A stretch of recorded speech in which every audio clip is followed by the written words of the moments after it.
We will discuss the initial lab tests that help us understand the cause of jaundice and what their results typically suggest. When evaluating jaundice, the lab workup generally includes measuring bilirubin levels, liver enzymes, clotting ability, and protein levels. First, bilirubin is measured as both total and unconjugated bilirubin. High levels of bilirubin in the blood lead to the yellowing of the skin and eyes that we see with jaundice. Alkaline phosphatase, an enzyme linked to bile ducts, is also measured. This enzyme level tends to rise when there's a blockage or interruption in bile flow. Aminotransferases, or liver enzymes called AST and ALT, are checked to detect liver cell damage. Prothrombin time, PT, and International Normalized Ratio, INR, show how well blood is clotting and can be affected by liver function, particularly in more advanced or severe liver conditions.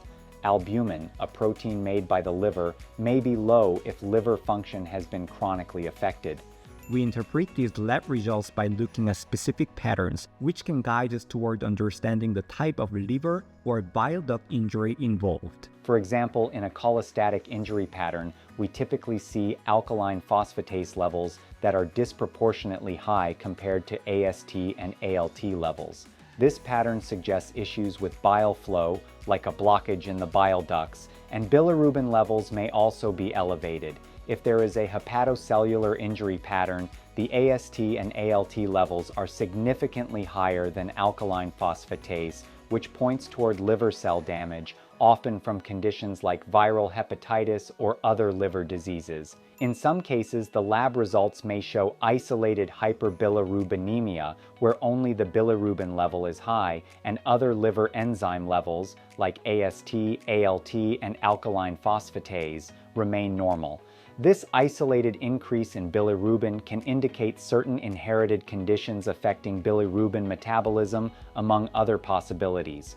While these liver test patterns are useful starting points, there are exceptions. For instance, viral hepatitis, which usually shows up as a hepatocellular pattern with high AST and ALT, can sometimes present with a cholestatic pattern and cause intense itching.